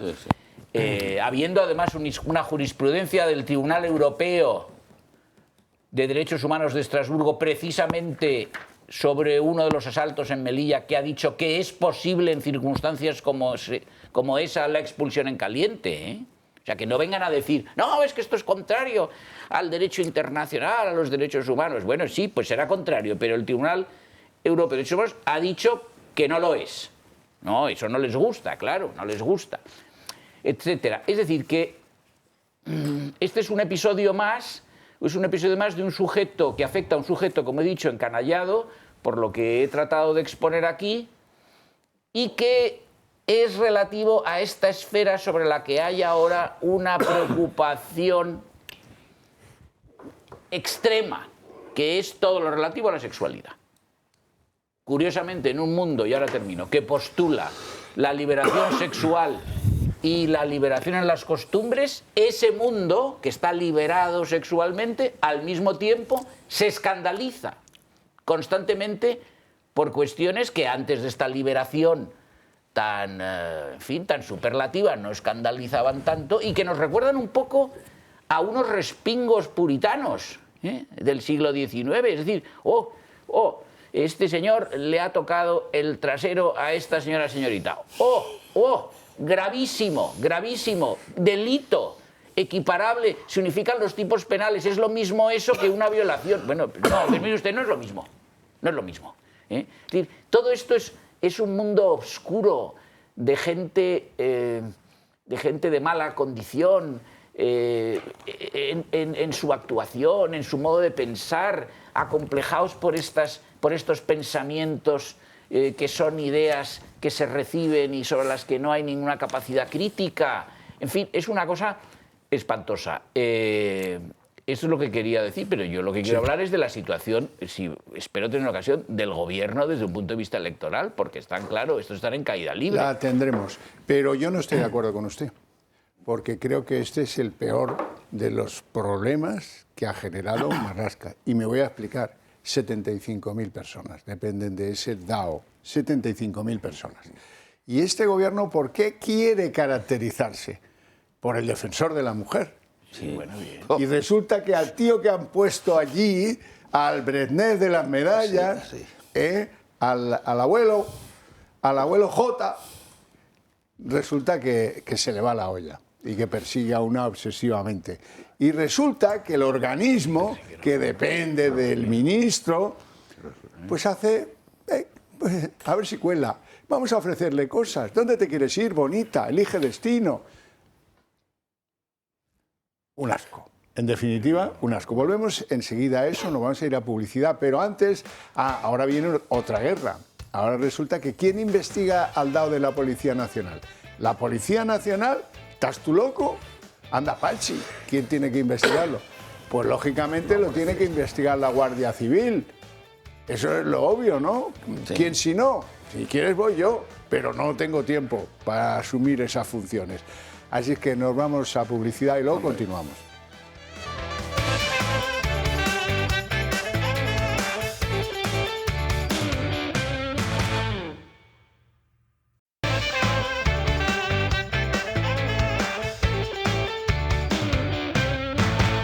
¿La desmontó él? Bueno, don Mario Garcés, ¿no? Querías añadir algo. Bueno, yo he conocido personalmente a Fernando Grande Marlaska en mi época secretario de Estado, cuando él era vocal del Consejo General del Poder Judicial, ¿no? Pero es verdad que hay algo patológico en el origen mismo de él, y lo voy a explicar. El apellido Grande Marlaska no existe. Él es hijo de Avelino Grande y Ángela Marlaska, con C. Y lo primero que hace para darle rimbombancia a su apellido es unir los dos apellidos, porque Grande Marlaska no es el apellido del padre, eso para empezar. Grande es el apellido del padre, Marlaska de la madre y Gómez. Él se llama Fernando Grande-Marlaska Gómez. El padre era Gómez, la madre era Marlaska y Gómez, segundo apellido. En segundo lugar, efectivamente yo lo conocí siendo vocal del Consejo General del Poder Judicial. Yo tenía buena relación con él, además él colaboraba, él era el responsable del fondo de decomisos relacionados con la droga dentro del Consejo General del Poder Judicial. Yo era secretario de Estado de Servicios Sociales y llevaba los temas de drogadicción, y la verdad es que él colaboraba, incluso tuve relación personal con él. Lo que pasa es que luego, y lo dice muy bien José María Sánchez, se produce una mutación muy propia del maqueto político. Hablando del País Vasco, este es un caso clásico de maqueto político. Una persona que se arraiga de manera ferviente a los principios de quien le capta políticamente y se convierte en el principal adalid de esos aparentes principios contra las personas que en principio fueron sus valedores iniciales, ¿no? Y es verdad, yo durante mi época en el Congreso de los Diputados a mí me costaba reconocer a Fernando Grande Marlaska. Yo una vez se lo dije, incluso me tocó preguntarle una vez y me costaba, porque yo había tenido una relación personal con él, digo, porque yo estoy preguntando ya a una persona que creía que era diferente a la que yo había conocido, ¿no? Y ya si entramos, y lo decía José María, en un momento ya en que tenemos que comparar cuál es el peor de los escándalos posibles de los últimos 7 años, es que yo ya no entro ni siquiera en términos de comparabilidad. Es que este señor no puede ser ministro del Interior ni un día más. Ahora, la cuestión es, hablando de los constantes, ¿por qué son constantes? Claro. ¿Porque son magistrados y tienen conocimientos jurídicos? No. Porque tienen conocimientos de otro tipo. Eso es. Porque son ministerios de Estado donde se maneja muchísima información que puede afectar directamente a la persona que los designó, que es al presidente del gobierno. Y dentro de esa trama de conocimiento intercambiable, evidentemente ellos están anclados en su posición porque tienen una posición de fuerza. Vamos a ver, tan obvio es pensar que Pedro Sánchez conocía todas las tropelías de sus ministros como es obvio pensar que Marlaska conocía todas las tropelías del DAO. Lo contrario es pensar que vivimos en un mundo absolutamente absurdo. Y el PSOE nos quiere hacer vivir a todos en un mundo absurdo. Por lo tanto, lo que tenemos que hacer es rebelarnos contra lo absurdo y declarar de manera absolutamente nítida que esto es absolutamente imposible. Sí, yo estoy de acuerdo con Mario. Es decir, es probable que esa permanencia, esa constancia en el gobierno de sujetos como Margarita Robles o Grande Marlaska obedezca a que ellos tienen una información que es una información de riesgo para el presidente del gobierno. Y que eso de uno sabe el otro, no. Este sabe también de las tropelías de Pedro Sánchez en Wife. Esa es una explicación, y yo esa explicación que le he dado durante mucho tiempo. Siendo así, creo que a pesar de eso, la permanencia de ellos, voluntaria, porque ellos podían dimitir, aunque supieran todo aquello. La permanencia de ellos es voluntaria y esa permanencia se explica en esos términos de encanallamiento / patología. Es una gente que se ha adentrado ya en una conducta caracterizada por el mal de la que les cuesta mucho sustraerse. Hablo de los dos. Bueno, vamos a hablar de otro que es un ilustre invitado a esta mesa de reuniones políticas, que es José Bono. Por dos razones. Espectacular. La joya. Van a tener la oportunidad de conocer a Dimas, que es este del que hablábamos Mario Garcés y yo al principio. Dimas, como el del Pavo Real. ¿Cómo era? José Luis Rodríguez, ¿no? José Luis Rodríguez, el Puma. Sí. Correcto. Entonces, resulta que el patrimonio de Bono, desde que dejó de ser un cargo público en España y tal, el inmobiliario se ha triplicado. Todo en base a la Dominicana, algo en Tánger, Marruecos, pero bueno, que no, en fin, no está, el hombre no está corto. Y luego otra cosa bestial, que le ha roto las piernas a más de algún socialista que creía en este tío. Por ejemplo, Susana Díaz. Resulta que intervenía, llamaba a Ábalos para que le facilitaran a Dimas, su gran amigo, el venerable Dimas, para que le adjudicaran una rotonda, no en Toledo, que ahí dices, bueno, este se manejaba en Toledo de cine, no, en la SEO de Urgel, en Lérida. Un pedazo de rotonda. No, hombre, esto consíguemelo. No, yo te mando un policía, pero el policía entra por la puerta de atrás cuando sea de noche, se llama no sé qué, pero dará el santo y seña. O sea, como la puñetera mafia de Calabria. Vamos a ver, véanlo. Salen a la luz los WhatsApp entre José Bono y Koldo García, que demuestran que el histórico socialista pidió a Ábalos favores urbanísticos para un cliente con negocios en República Dominicana. En el año 2021, ese cliente es el empresario Dimas de Andrés, con quien el exministro comparte sede empresarial en el país caribeño. Bono se intercambiaba mensajes con el entonces asesor de Ábalos para que Dimas pudiera construir una rotonda de la N260. En la SEO de Urgel, en Lérida. Para ello necesitaba que el Ministerio de Ábalos diera luz verde a su favor. De hecho, estos WhatsApp revelan también que Bono entregó regularmente y de forma discreta notas y escritos a la esposa de Koldo, Patricia Auriz, a través de un policía nacional. Esta misma mañana llevarán una nota a Patricia. Irá un amigo de mi parte a llevarlo, por la misma puerta de ayer que salí, ¿ok? Ok, gracias. Sobre las 13 horas llevan la nota a Patricia. Entrarán por la puerta de atrás. Quien la lleva es el Policía Nacional Víctor Lancha. Ok, gracias. El titular registral del centro comercial del Aseo es Dimas de Andrés. Te envío su contacto. Ok, gracias. Hola.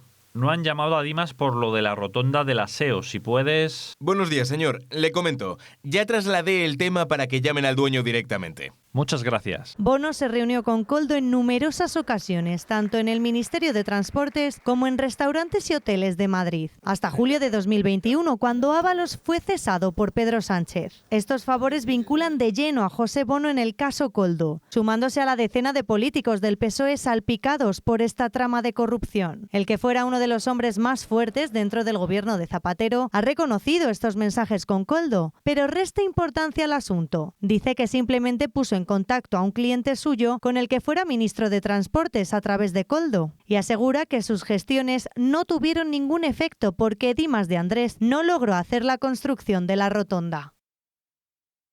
Bueno, pues ya estamos con Bono encima de la mesa. Así es que en la bonita ciudad pirenaica catalana de la Seu d'Urgell, ¿eso está?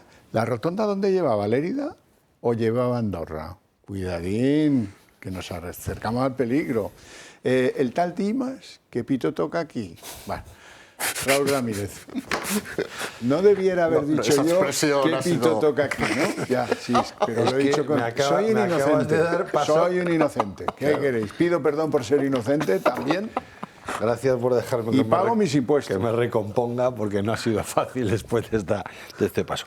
Oye, vamos a volver a hacer un poco de, yo creo, la memoria histórica, sobre todo con estos personajes históricos de la política española. Conviene hacerlo, ¿no? Es que ahora hablaremos de Bono en la actualidad, pero ya recordamos que a Bono siempre ha habido dos sospechas encima de él. Una persona al que no voy a entrar, ya está. Y luego hay otra que era, como dicen vulgarmente, qué bien te luce, ¿no? para lo que haces. Entonces, siempre se ha rodado de que, bueno, pues de los negocios, sus amigos, los empresarios, y eso no tiene nada de malo, no tiene nada de malo. No tiene nada de malo cuando no hay nada que ocultar, cuando hay con transparencia y cuando no hay opacidad. Ya el primer grano apareció en Venezuela. Acordaros mucho antes de que Zapatero siquiera todavía estaba de gobernante él, ¿no?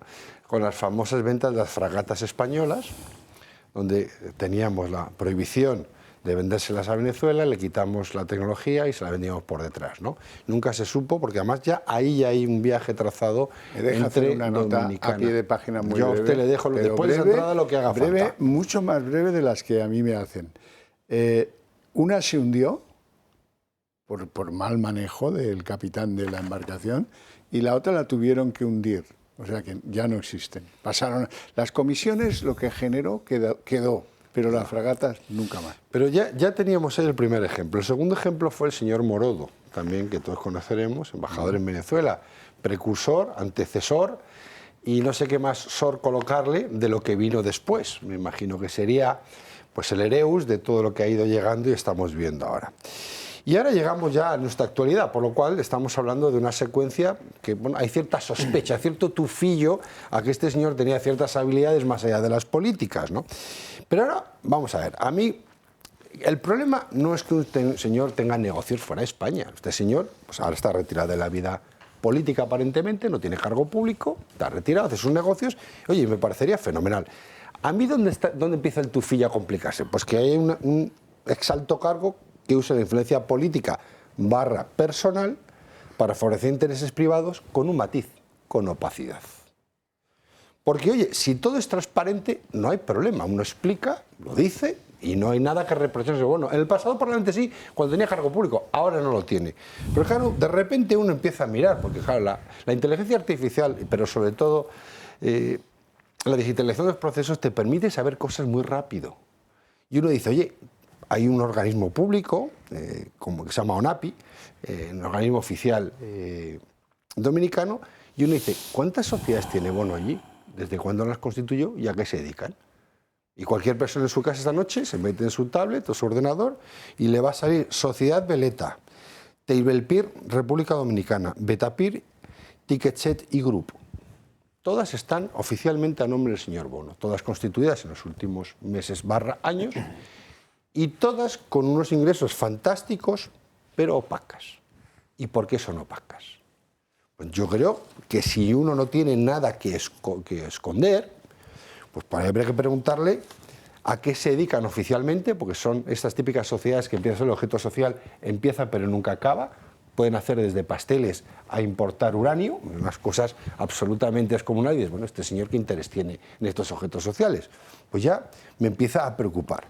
Lo segundo es, oye, ¿con qué clientes trabajas y cuál es la facturación real de tu sociedad? ¿A qué te dedicas? Pues tampoco es tan difícil enseñarlo. Yo, mire, estos son mis clientes y esto es factura en un año. Punto, pues ya está. Si no tengo nada que ocultar, no tendría por qué, ¿no? Lo segundo son, oye, he contratado directa o indirectamente con el gobierno de la República Dominicana o con el español con intereses allí. Pues es o sí o no. Tampoco creo que sean preguntas tan complicadas de hacer a una persona del nivel del señor Bono, ¿no?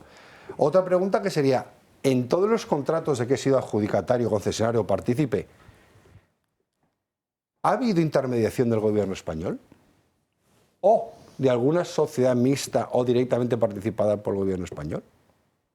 La contestación es también muy sencilla de decir. Y para mí la última, ¿no? ¿Qué parte de todos estos pingües beneficios que se dicen que no han multiplicado por 3, han multiplicado por 4? O sea, no le quitemos mérito. Estamos en cifras importantes en tiempo récord. Debe ser un gran empresario que perdió el tiempo en la política y luego se dio cuenta que era más fácil hacer negocios que gestionar la Comunidad de Castilla, ¿no? Y segundo, y oye, ¿esto está declarado en España y en la República Dominicana? Con opacidad fiscal o no. ¿Por qué?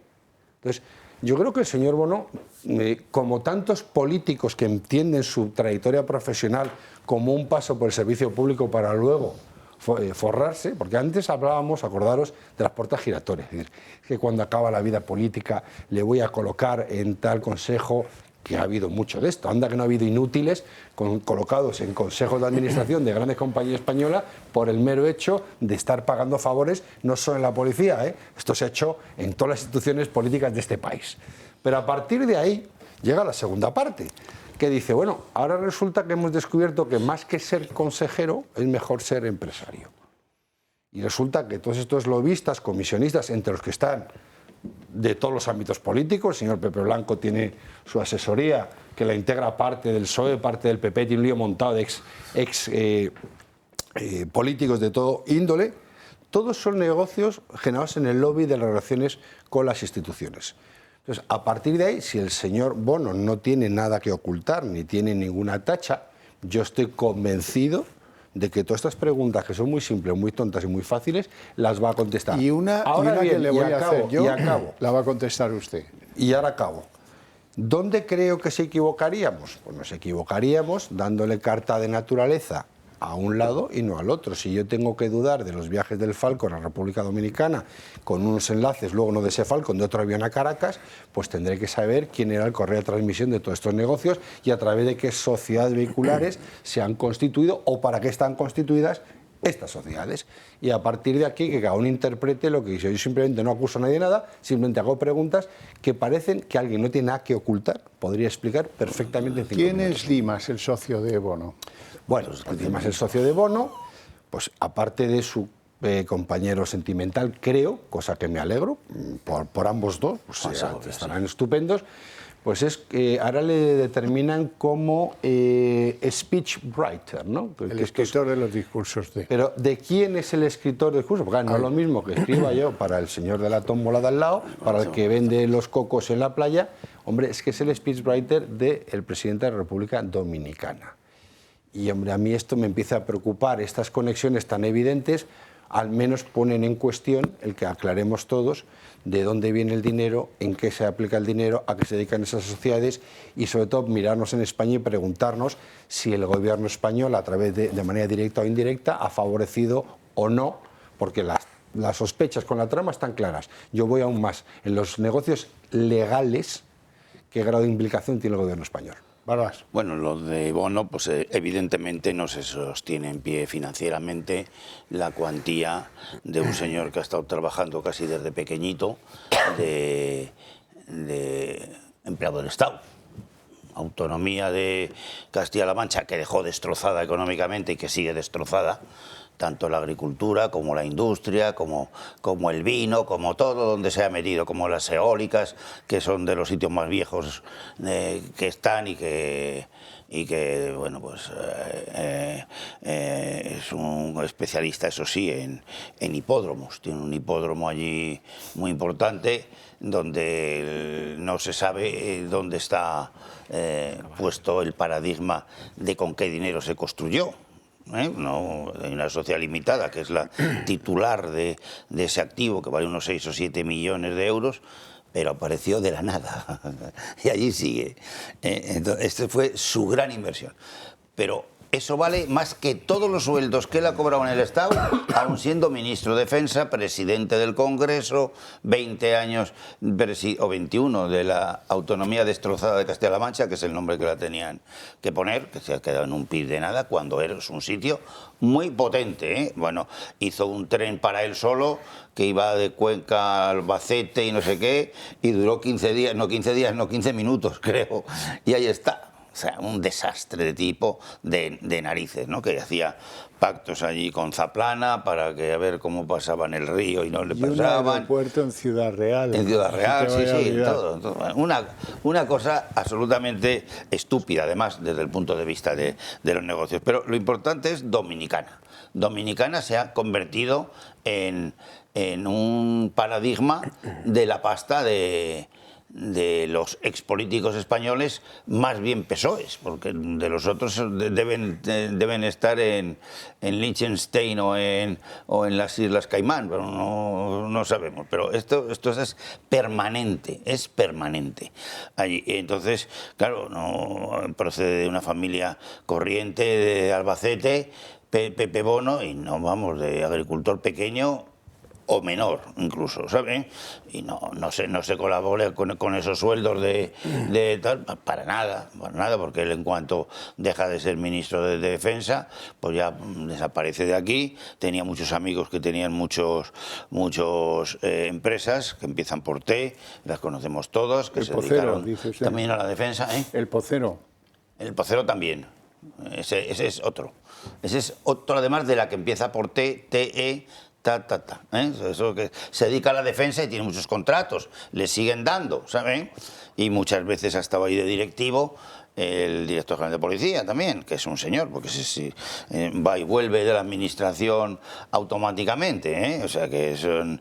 Entonces, claro, ¿qué pinta allí Bono al lado de tanta gente? Pues está claro, no quiere estar aquí cerca por si acaso. Ante el paradigma de su dineral increíble, porque su sociedad última se ha multiplicado por 3 el activo. Sin sabemos por qué ni por no qué, tal. No es un tío que en el PSOE tenía amigos, más bien enemigos. En el Congreso 35 le derrotamos con bastante facilidad. Eso que el candidato nuestro era un tal Zapatero, que tampoco era ninguna joya, sino que fue un regalo que le hizo Borrell a Zapatero, porque no quiso ser Borrell, y entonces pues se lo dejó a este, ¿no? Y ya está. Entonces, Bono además es un experto en meterse siempre donde hay pasta. Oye, yo no sé cómo se las ha arreglado siempre. En esos sitios ha estado siempre, ¿eh? Y cuando ya no había aquí, porque ganó el PP y ya no interesaba más el asunto, porque se quedó todo el tiempo con Zapatero, ¿eh? Zapatero le derrota a él, Rubalcaba iba con Bono, era su mano derecha, pero los dos entran en el gobierno con Zapatero. O sea, así le fue a Zapatero, claro. Pero bueno, pero siguen todos amiguetes y siguen también Zapatero es dominicana.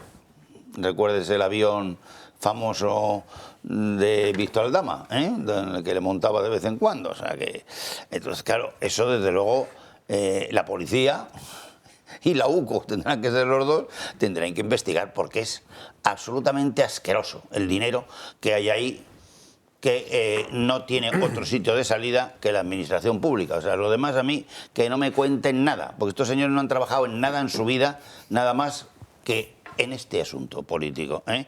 Y entre ellos pues parece que tal, pero claro, estas cantidades son enormes y son imposibles de ver, ¿no? Y en cuanto, bueno, si quieres ya luego hablamos de Juan Segovia, que lo conozco perfectamente, ha sido un líder del PSOE de Madrid importante, ¿eh? Sí, sí. No era nadie, era importante. Pues si me permitís, y como ya han pasado una hora de programa, voy a complementar esto con una parte frívola. Una parte frívola. En primer lugar, hablabas tú de paradigma. El paradigma del Partido Socialista es que la sombra de los exlíderes socialistas es muy alargada. Eso es muy frecuente en los partidos políticos, porque habitualmente ellos ordenan la sucesión y ordenan el control de sus herederos, de tal manera que con eso conciben cuáles son las relaciones de sucesión y cómo pueden pedir favores en el futuro, ¿no? Pero como digo que voy a ser un poco frívolo, porque se ha conocido otra noticia también vinculada a INECO y a José Bono, y la voy a contar porque es muy interesante, es que hay un sobrino en todo esto, ¿no? Yo cuando se hablaba de JB en la sauna de Savignano, podía ser una cerveza, podía ser un whisky, ¿no? Porque luego empecé a contar los JBs que yo conocía del Partido Socialista Obrero Español. El primero que descarté fue José Luis Balbás, porque y le sobraba la L. Le sobraba la L y no era José Balbás, y creo que no había estado. Bueno, pues entonces ya tengo uno más. Ya tenía Juan Barranco, tenía José Borrell, tenía José Blanco, tenía José Bono. Es que casi es una condición para ser socialista llamarse JB, lo cual era realmente sorprendente. Y algunos además han jugado mucho en esa fauna selvática de las noches. No voy a decir bastantes cosas, no me quiero meter en líos, no solamente José Bono, ¿no? Pero es que hemos conocido que le pide a Koldo García que coloque a un visitador o a un sobrino dentro de INECO. Y Koldo García le contesta. Donde colocaba las sobrinas Ábalos. Un asesor que había tenido en el Congreso, que luego había estado en el grupo parlamentario de UPyD y de Ciudadanos, que era homosexual y que, por cierto, trabajaba de camarero en el Boy Berry, que es el local más importante de cruising gay que hay en Madrid. Es de intercambio sexual de homosexuales en Cuarto Oscuro. Esto era la persona para que le pide José Bono a Koldo García que le busque una colocación en INECO. Y dice, está encantado. Y le dijo, a los minutos le contesta, yo creo que aparece, se ha visto la foto, dice, no te preocupes, en 10 minutos arreglado, 36.000 euros y para INECO. La gente que nos está escuchando, que tiene problemas para colocar a sus hijos... Ahí lo tenéis en pantalla, la publicación, por cierto, del Español. Ya han llamado al chaval y está encantado. Ya digo, su principal especialidad era ser camarero de un local de intercambios sexuales, homosexuales, en Cuarto Oscuro, en Malasaña, en la calle Velarde, que es el más famoso que hay en Madrid. Bueno, pues esta es la realidad de la política. Esto es lo que está pasando, por lo tanto, que seamos conscientes de lo que hay. José María Sánchez. Bueno, vamos a ver. José Luis Balbás tiene mucha información sobre todos estos señores, por llamarlos de algún modo, que no merecen este nombre, del Partido Socialista, y su corrupción, o la forma en la que han amasado una fortuna que, como ha dicho José Luis, no tiene ninguna explicación. Es decir, no se conoce ninguna actividad de trabajo propia de estos señores que justifique su actual patrimonio, ni tampoco son herederos de una fortuna familiar ni nada parecido. Bueno, pueden tener una actividad de negocio que haya propiciado esas ganancias, indudablemente, pero también, por lo que explicáis, tampoco es evidente que haya sido así, ¿no? O no se entienden las razones por las que ha habido una actividad de negocio tan rentable. Bueno, este es el caso de Bono, según ahora levemente está siendo conocido por la opinión pública. De esto se viene hablando ¿cuántos años? ¿20? Sí, de lo de Bono.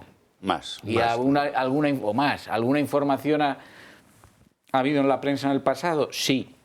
Cosas sueltas sin continuidad. En una situación como la actual, en la que pues, el gobierno y el partido del gobierno pues, son partícipes en muchos asuntos de corrupción, ahora surge esta también de Bono. Y parece que ahora pues, van a entrar a fondo los periodistas en esta cuestión, porque lo han podido hacer antes. Yo que Bono pedía para un amigo una rotonda en la SEO de Urgel no la había oído nunca. Bueno, no, yo pensaba que estaba en el mundo de las fragatas. No, pero Xavier, sí, eso estoy de acuerdo. Yo no me refiero a estos... Son minucias. Yo no me refiero a estos episodios singulares. Que de Bono, desde hace muchos años, se habla como de una persona, vamos a decir, no íntegra.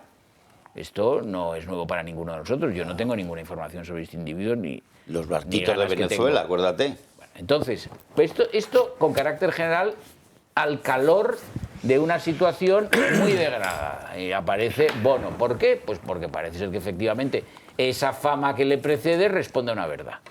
Ya está. Y entonces aparece todos estos episodios que habéis aquí narrado, a cuál, pues más vergonzoso. Pues Bien. sí, señor.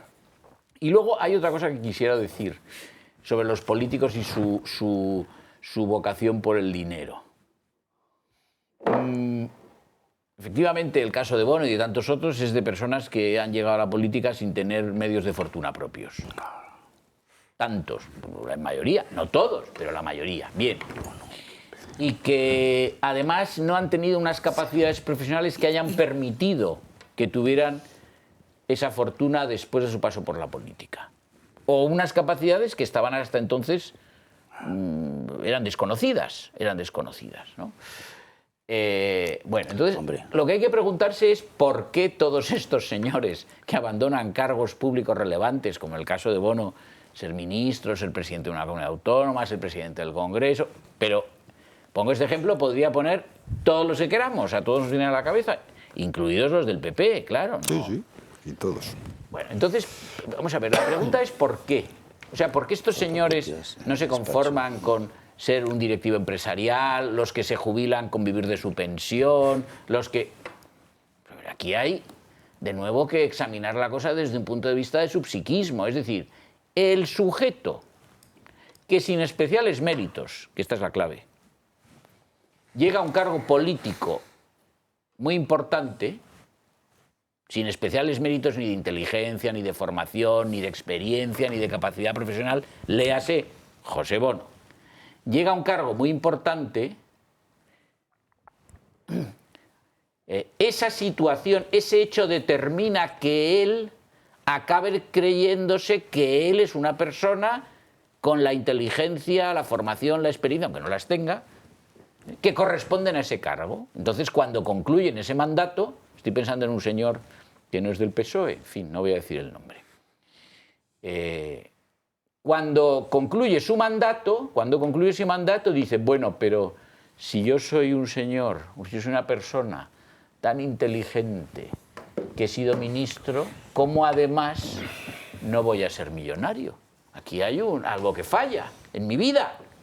Hay algo que falla en mi vida. Y entonces se adentran en ese tipo de prácticas. Algunos de una forma claramente corrupta o simplemente aprovechando contactos políticos, porque no tienen otra capacidad profesional para ganar dinero. A lo mejor tienen para ganar dinero como médico, como abogado, pero no para ser millonario en pocos años. Y otros claramente adentrándose en una actividad propia del delito. Este es, a mi juicio, lo que explica estas trayectorias. Porque sería, y concluyo, Xavier, que te estoy incordiando al extenderme tanto, sería, vamos a decir, razonable esperar que un señor que ha sido ministro diga, bueno, vamos a ver, como quiera que no tengo medios de fortuna propios, yo me quiero asegurar un futuro digno. Un futuro digno, o sea, quiero tener lo que se llamaba antiguamente en Castilla un pasar. No. Todos caen en ese sentimiento que se apodera de ellos de querer atesorar una fortuna. Pues esto hay que buscarle una explicación. Porque claro, vamos a ver, ¿y cuál es la explicación? Si uno es de su padre y otro es de su madre, uno es de Teruel, otro es de Albacete, uno es médico y otro es bombero y otros... Si son distintos, pues es que han desempeñado un cargo político relevante en el que ellos se han sentido importantes cuando nada en su vida antes justificaba eso. Nos vamos a publicidad.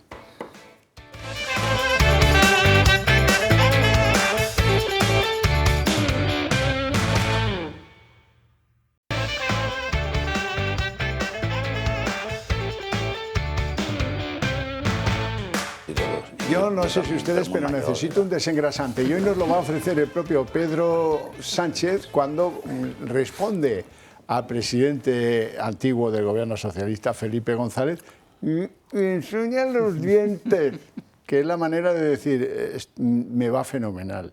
Estaba en la India, en Nueva Delhi. Y sobre el saludo a Felipe González, a ver, Felipe lleva en su posición manifestándola desde hace ya unos cuantos años. No sé dónde está el titular. El titular sería al revés. Felipe González apoya alguna de las cosas que haga este gobierno. Pero a partir de ahí, por supuesto que yo, no, vamos, al contrario, estoy encantado de que Felipe González sea militante del Partido Socialista Obrero Español y de que en un futuro vuelva a votar al Partido Socialista. Pero será lejano, ¿eh? Porque me voy a volver a presentar. Bueno, muchas gracias. Guapo. Saleroso. Me voy a volver a presentar. A lo que vamos. Ah, está buenísima. Pachi López. Hombre. Ese cerebro privilegiado, ese cráneo privilegiado que diría Valle Inclán. ¿Y este en qué está? El que le conocían en Bilbao como el hijo Lelo de Lalo. Bueno, pues este está en defender el burka como una expresión de libertad religiosa. Nuestra Constitución habla de libertad religiosa como algo consagrado en la Constitución. Y para algunos o algunas, llevar el burka forma parte de esa expresión de la libertad religiosa. Por eso tenemos que ser muy cuidadosos con estos asuntos y tener este debate tranquilo y sereno. A ver, defender el burka es tenebroso, sobre todo para los que no conocemos, que no forma parte de las exigencias del Corán. No forma parte. Quede esto bien claro. Por lo tanto, que hay un punto ahí de sumisión, hay un punto de encarcelamiento que no es discutible. Y si no, vean lo que hacen las mujeres en Irán cuando protestan contra el régimen de los ayatolás. No queman los zapatos, no queman el bolso, tampoco queman las sillas. Lo que queman es el burka. Es decir, que no, esta tontería que dice la izquierda en España, de las mujeres musulmanas que llevan el burka lo llevan porque quieren. No, ni es obligatorio que lo lleven, y si lo llevan es porque se lo imponen. De lo contrario, Pachi López, no lo quemarían como la primera expresión de protesta. En fin, entiendo yo. Otra cosa. Vamos con esto de los americanos. Están los que llegan a presidente en América, la verdad es que se les va la olla. Obama, el primero, inicia el debate de los ovnis. No tenían pocos problemas en Estados Unidos, ahora inician el debate de los ovnis. ¿Y qué dice este hombre? Este hombre está muy para allá. ¿Qué es lo que dice? Venga. ¿Existen los alienígenas? Existen, pero yo no los he visto. Y no están siendo retenidos en... ¿Cómo se llama? El Área 51. El Área 51.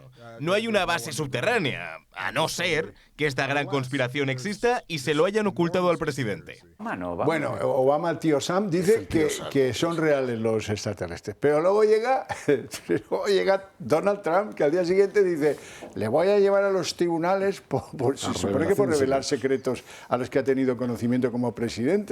Se da cuenta de que mete la gamba y dice, y los voy a desclasificar esos papeles para que todo el mundo se entere. ¿Se entere, Donald, de qué? ¿De que los hay o de que no los hay? Hombre, de verdad que no tenéis pocas cosas. Ahí en la Casa Blanca, el más tonto hace como Bill Clinton, que era como el Dao, ¿saben? Como les digo, sí, parecido al Dao. Estaba entre el Dao y el príncipe Andrés. ¿Qué tal si les proponemos un cambio a los británicos? Os cambiamos el Dao por el príncipe Andrés. No, déjalo. Porque Andrés Mountbatten, aquí vendiendo secretos de Estado, en España, desde luego no tendría futuro. No progresaría en ninguna escala de espionaje sexual de estas de Epstein.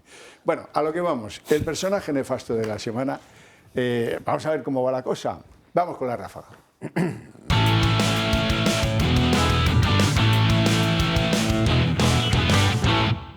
Don Mario Garcés, ¿a quién elige usted? ¿A quién nomina? Fíjate, esta semana que sabemos que hay alienígenas, que sabemos que hay terians, ya sabemos que hay personas animales ya, han aparecido ya los primeros en sabemos que el burka es un signo de libertad. Sabemos que el burka es un signo de libertad.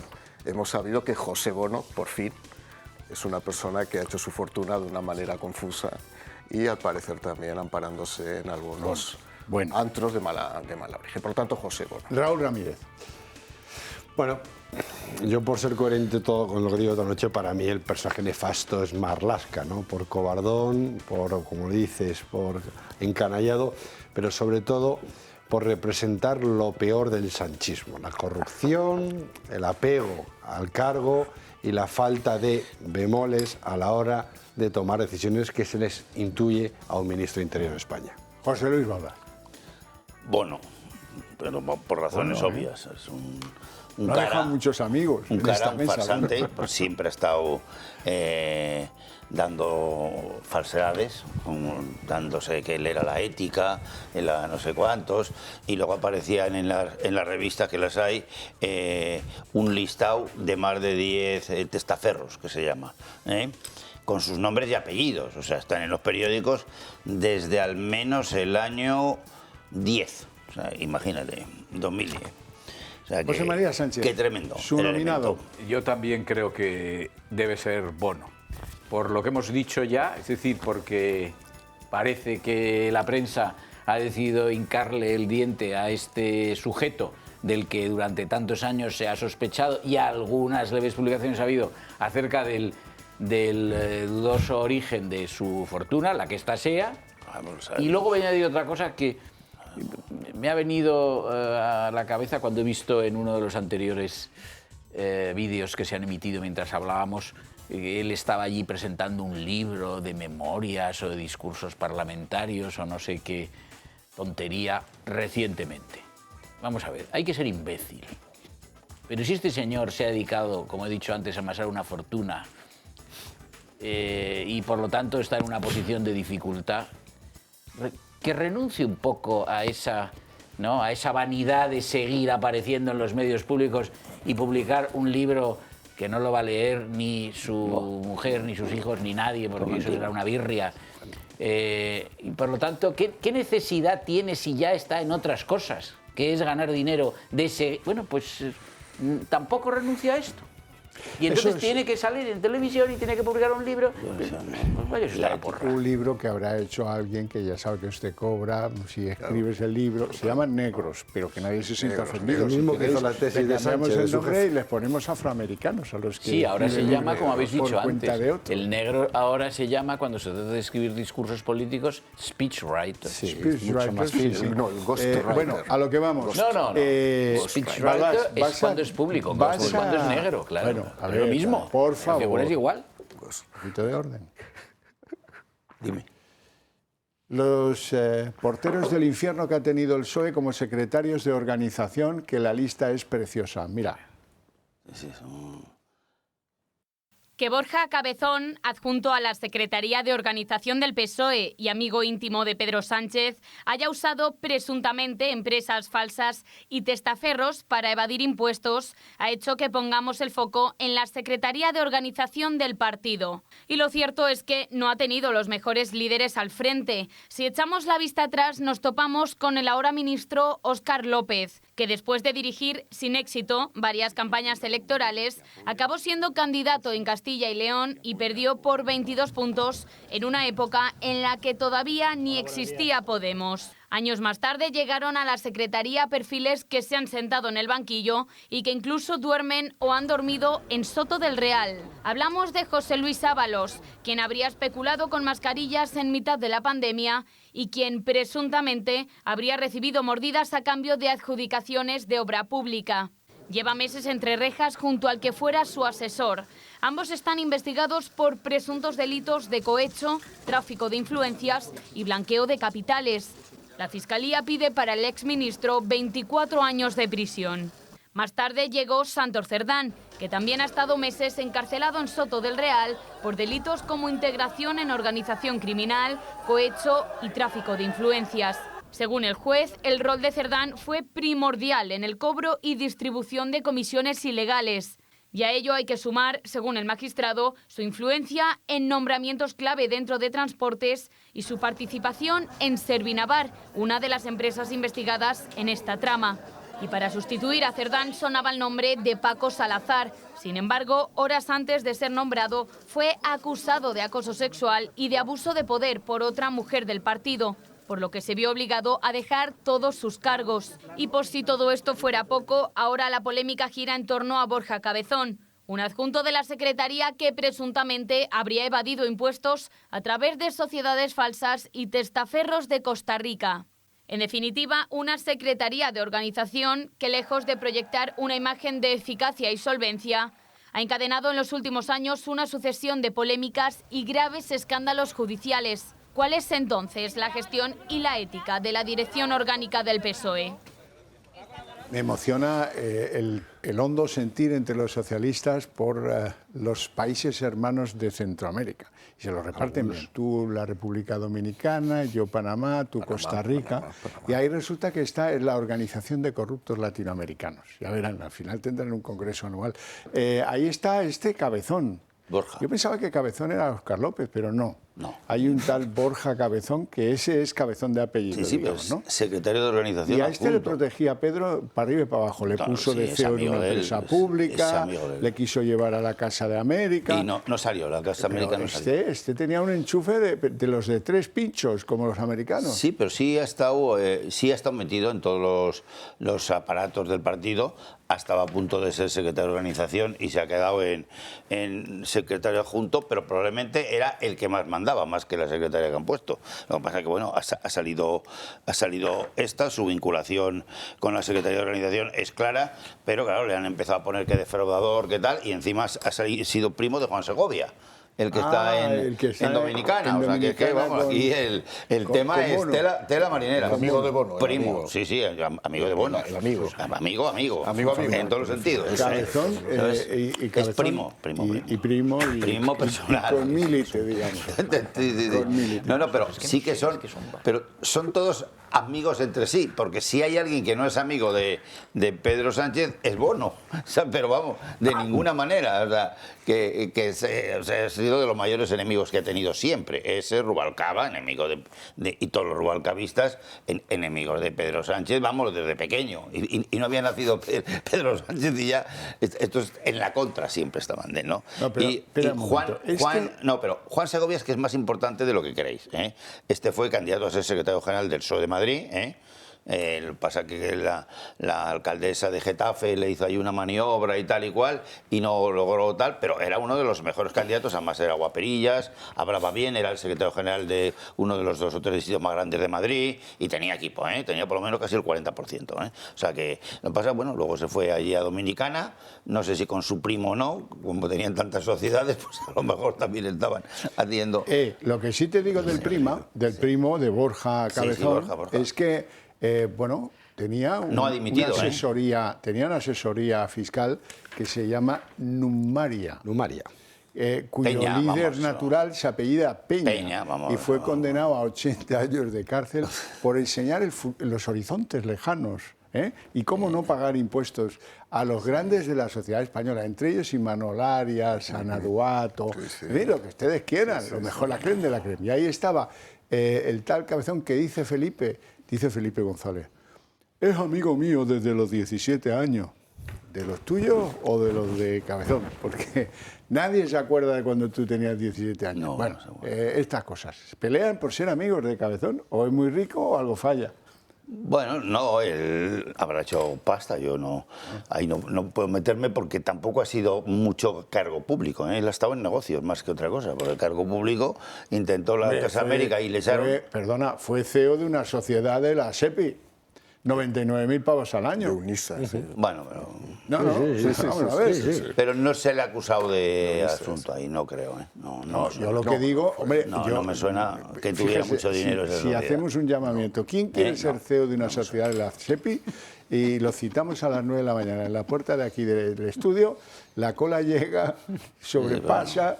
Y sale de Madrid las 4... El gobierno ya ha puesto a unos cuantos de 300 y 400.000, vinculados a la SEPI. Don Raúl Ramírez. Ya hemos pasado de analizar qué está bien y qué está mal a sopesar qué es lo mejor o lo peor. Si te pagan, no te pagan. El trinque ya es que estamos ya... Menos mal que ya es muy tarde esta noche y bueno, la gente yo creo que ya está medio aceptada con todo esto. Oye, una pregunta, decía... Es que esto de la Secretaría de Organización del partido, que es como el centro de gravedad de estos partidos, en el PSOE como que tiene premio, ¿no? Es decir, oye, allí yo tengo que entrar allí, esto tiene que volar por los aires y una de dos. O te gustan los puticlús, o te gustan las drogas, o te gusta mangar, o eres un evasor fiscal. O las saunas gays. Yo, de verdad, quiero conocer a alguien, excepto Balbás, que haya sido neutro e íntegro en un secretario de organización del Partido Socialista, porque de verdad, honestamente, ya no he conocido a nadie. Pero voy más lejos. Vamos a hablar del señor Cabezón, del primero y del segundo, el señor Borja Cabezón y del famoso Óscar. Cabezón también como él solo, porque no hay que ser cabezón de narices para pensar que va a ganar las elecciones cuando lo han puesto ahí para que sea ejecutado por su venenosa manifiesta con Begoña, porque recordemos que Óscar fue el que se encargó de pedir informaciones sobre los negocios de puticlub del padre de esta señora, de los cuales se lucraron habitualmente. Pero el señor Borja Cabezón tiene dos cuestiones. Una cosa es que no esté procesado, otra cosa es que todavía no haya una causa abierta contra él, de momento.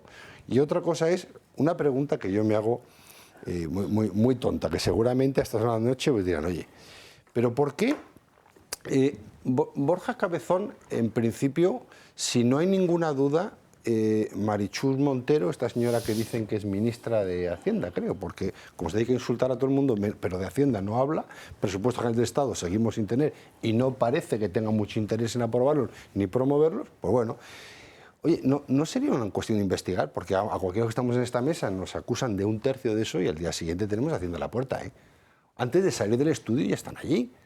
Entonces parece como que no hay dentro del gobierno cierto interés en saber, pero una cuestión simplemente de higiene política. Si a mí me acusan de un tema tan grave como se está acusando a este señor, por defensa pública, de, oye, mira, estas son las cuentas, esta la activa este señor, este es el trazo de la solidez que decía, aquí no había testaferro, la relación con Numantia era mentira, era una pura acción, que no digo que sea del PSOE, también en el PP tuvimos desgraciadamente sus votantes, algún ministro que luego ha estado metido en esos sapos.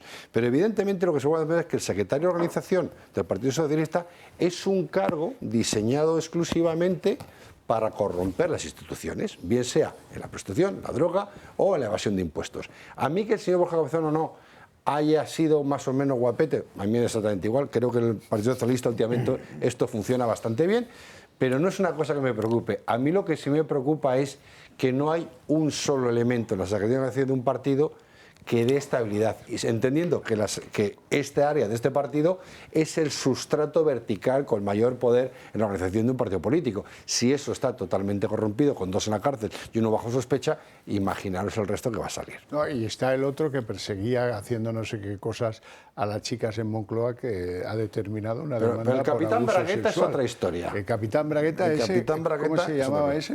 Que se me olvidó. Paco Salazar. Paco Salazar, pues sí, sí. Bueno, Mario capitán que estuvo a punto de ser secretario de la organización también, ¿eh? Otro tela. Sí, sí. Yo estudié Derecho en los años 80 en la Facultad de Derecho de Zaragoza, me licencié en el año 89 y tenía una asignatura que era Derecho Penal General y luego una asignatura que era Derecho Penal Especial. Yo no sabía que me iba a dedicar a la política, pero lo que no sabía es que iba a estar una noche de febrero del año 2026 en un programa donde en vez de hablar de política hemos estado 2 horas hablando de Derecho Penal. Hemos hecho un recorrido sobre todos los tipos penales posibles que pueda haber vinculados al gobierno y a su estructura. La política se ha convertido en corrupción. De hecho, ayer me llamaban para montar un ciclo de cine político en España y digo, si es que las películas que se han hecho en España sobre política son sobre corrupción. Sí, claro. No hay gran cine. Cine político hay, pero cine sobre la política no hay en España. Entonces, claro, hemos empezado hablando de violaciones. Hemos hablado después de corrupción. Hemos hablado después de tráfico de influencias y hemos acabado hablando de fraude a la hacienda pública. Y malversación. Fijaos qué 2 horas, con todos los problemas que tenemos de extranjería, de vivienda, el Partido Socialista ha colocado el foco de los problemas en la corrupción. Por lo tanto, gracias, porque yo creo que hemos dado una lección a muchos alumnos de las facultades de Derecho, que luego han venido aquí a una clase práctica de Derecho Penal durante 2 horas. José María Sánchez. Yo quisiera decir 2 cosas. Lo primero es que no sé por qué te sorprendes, Raúl, de que no se dé una explicación o que no habla de él sobre este señor Cabezón, que yo no sé quién es, porque aquí habéis estado hablando de señores para mí desconocidos, un tal Pardo, un tal Martínez, luego Cabezón, luego no sé. O sea, una gente de cuarta regional, pero que parece ser que todos cobran dinero y no sé, bueno, no sé quiénes son todos esos, pero que te sorprende. Pero ¿cómo te puede sorprender? Si la mujer del presidente del gobierno, imputada y llamada a declarar ante el juez, se ha negado a contestar las preguntas del juez. Y a darle el pasaporte. No, pero se ha negado a contestar. Y le han preguntado acerca de los hechos que se están investigando que pueden tener relevancia criminal, porque por eso hay una instrucción. Y ella se ha negado. Y Sánchez se querelló contra el juez por el modo en el que lo llamó a citar, a declarar como testigo. Pues entonces ya comprenderás. Y luego, lo segundo, sobre la actual secretaria general del Partido Socialista, que nadie sabe cómo se llama. Yo lo sé, pues no lo sé muy bien por qué, que se llama Rebeca Torro o Torró. Torró. Esta señora hemos pasado al extremo, ¿eh? O sea, o calvo o con 6 pelucas.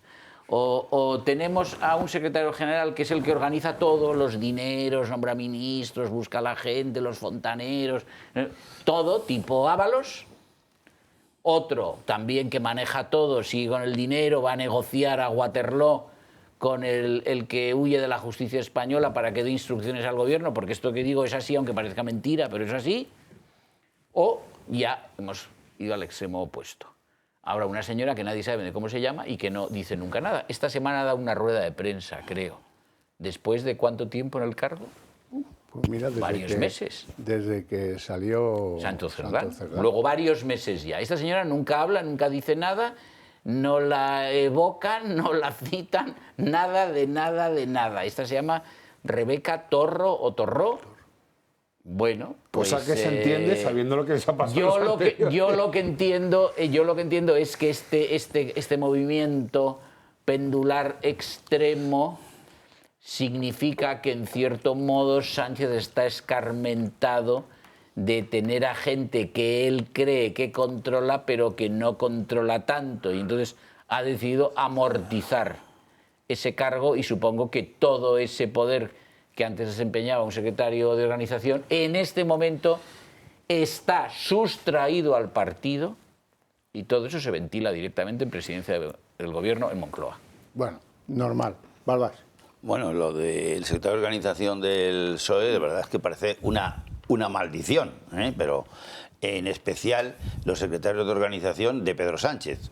Los otros dos anteriores fuertes fueron Chiqui Venegas, guerrista, muy sectario él, un sectario de 3 pares de narices, pero bueno, no fue buen secretario general, pero tampoco malo, no hizo grandes películas ni nada.